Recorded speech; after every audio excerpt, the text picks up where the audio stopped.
أما بعد أعوذ بالله من الشيطان الرجيم بسم الله الرحمن الرحيم وبالوالدين إحسانا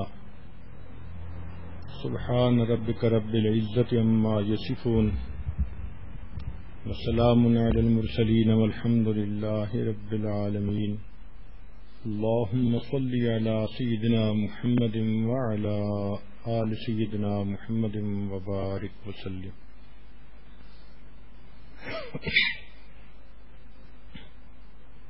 اللهم صل على سيدنا محمد وعلى آل سيدنا محمد وبارك وسلم اللهم صل على سيدنا محمد وعلى آل سيدنا محمد وبارك وسلم. اولاد کی تربیت کے بارے میں جتنا کچھ کہا گیا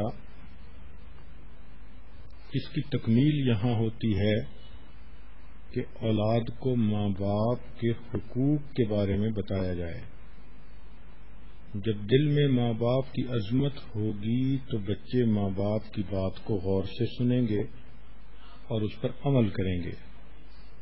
تو شریعت نے اس پہلو کو بھی خوب اجاگر کیا. ایک اصول بتا دیا. مصنف عبد الرزاق میں ہے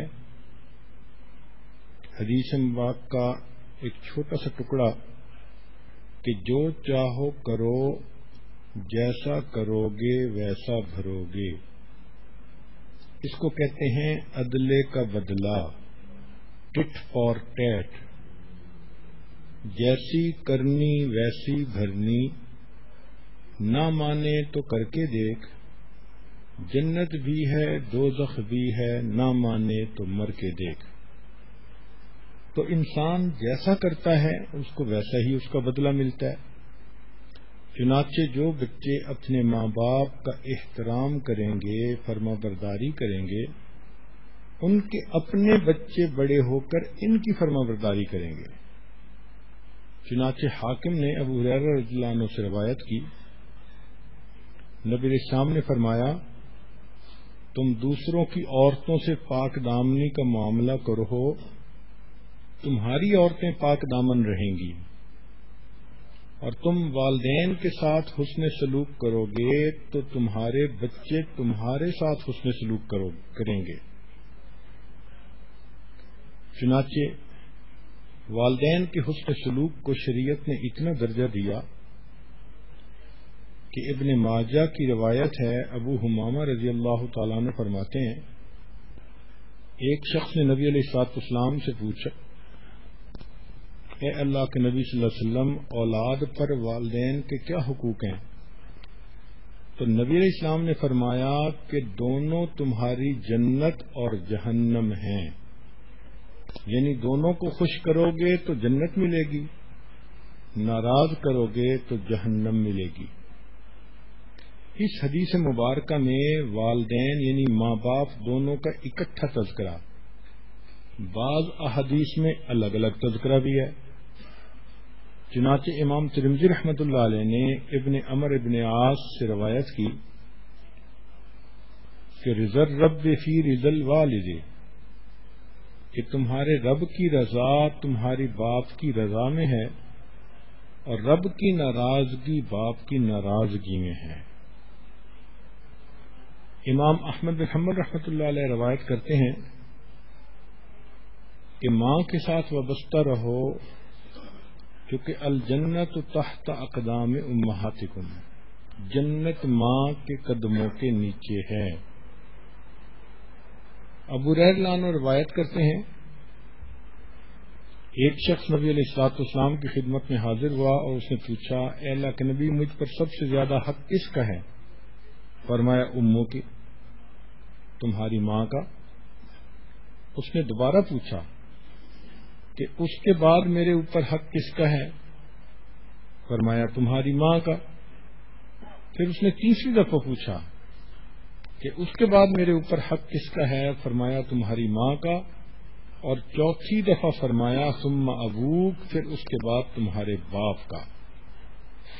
یعنی 3 دفعہ میں ماں کا تذکرہ کیا اور چوتھی دفعہ میں باپ کا تذکرہ کیا تو معلوم ہوا کہ ماں باپ دونوں کے ساتھ حسن سلوک کرنا چاہیے، اور باپ کی نسبت بھی ماں کا درجہ اس میں شریعت نے زیادہ بنایا، اس لیے کہ بچے کی پیدائش میں اور بچے کی پرورش میں زیادہ حصہ ماں کا ہوتا ہے۔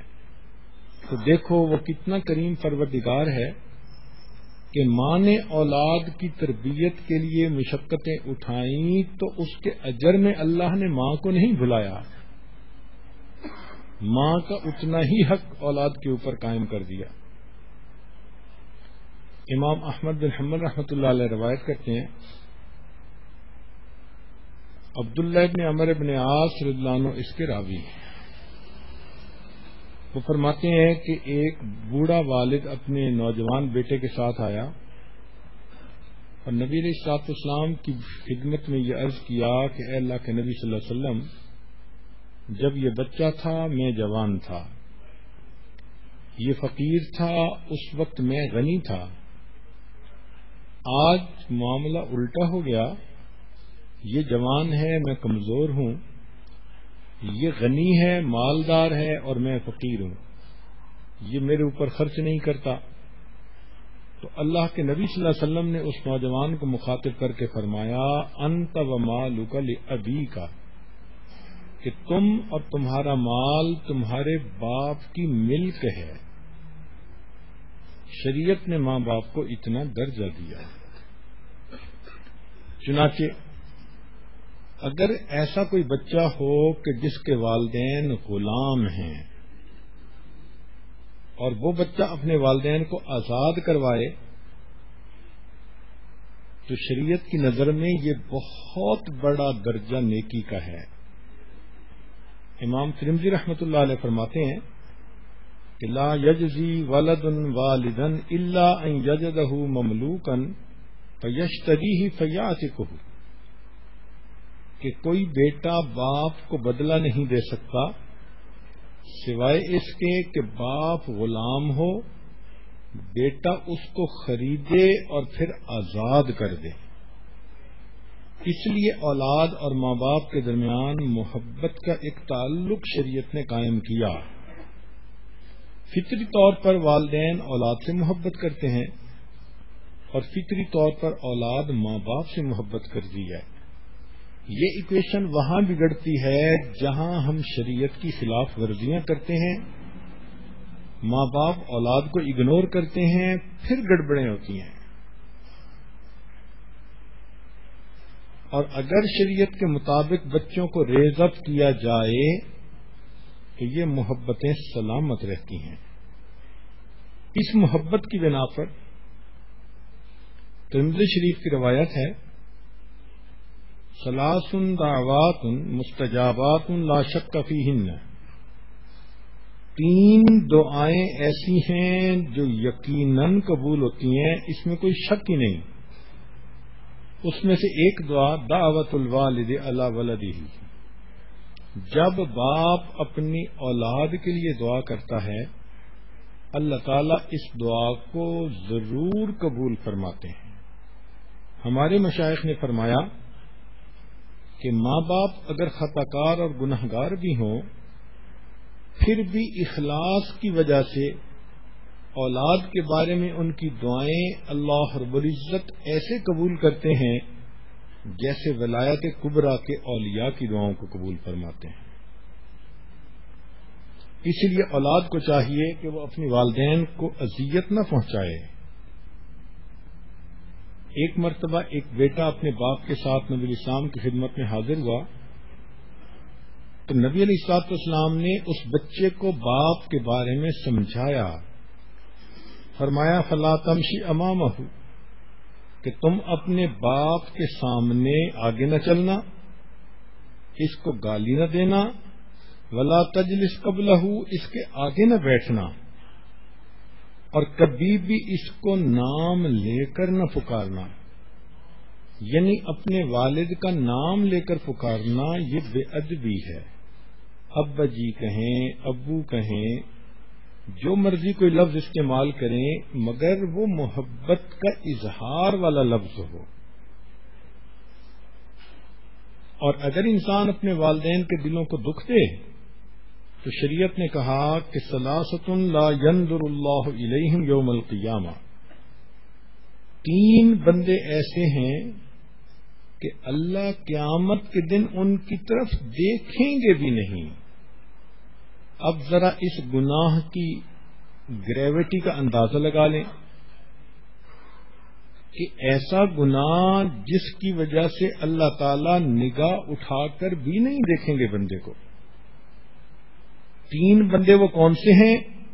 العاق لوالدی، ماں باپ کا نافرمان، والمرأۃ المترجلہ، اور وہ عورت جو مردوں کی طرح بننا پسند کرے. کئی لڑکیاں ہوتی ہیں نا مردوں کی طرح جین کے لباس پہننے، بالوں کو کٹوانا، بے محابہ پھرنا، اور اس کو وہ سمجھتی ہیں کہ ہم بڑی ماڈ اسکاٹ بن گئی ہیں، اور یہ نہیں سمجھتی کہ ہم نے اگر ایسا کیا تو اللہ رب العزت قیامت کے دن ہماری شکل دیکھنا بھی گوارا نہیں کریں گے. والدیوس، اور تیسرا فرمایا کہ جو بغیرت انسان ہوتا ہے. ماں باپ کے ساتھ اگر انسان برا سلوک کرے تو یہ وہ گناہ ہے کہ جس کا بدلہ دنیا میں ہی انسان کو مل جاتا ہے. امام حاکم رحمۃ اللہ علیہ نے روایت کی، فرمایا کل الذنوب یؤخرہ اللہ الی یوم القیامۃ الا عقوق الوالدین، کہ ہر گناہ کی سزا کو اللہ نے قیامت تک مؤخر فرما دیا سوائے ماں باپ کی نافرمانی کے.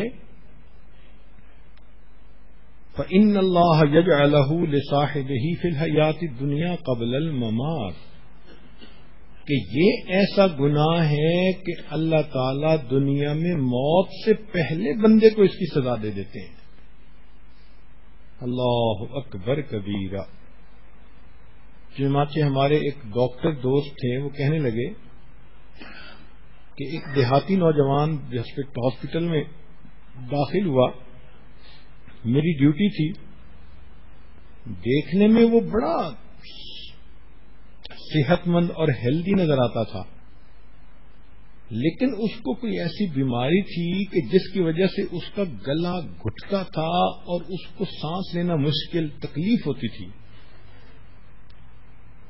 تو جب اس پر وہ بیماری کا اٹیک ہوتا تو وہ بچوں کی طرح رونے لگتا، چیخنے لگتا. اس کی تکلیف دیکھ کر مجھے بھی بہت صدمہ ہوا، میری آنکھوں میں آنسو آ گئے. تو اس نوجوان کا والد قریب تھا، کہنے لگا ڈاکٹر صاحب اپنا کیا اس کے سامنے آ رہا ہے. تو میں نے اس کے والد سے پوچھا کہ کیا ہوا؟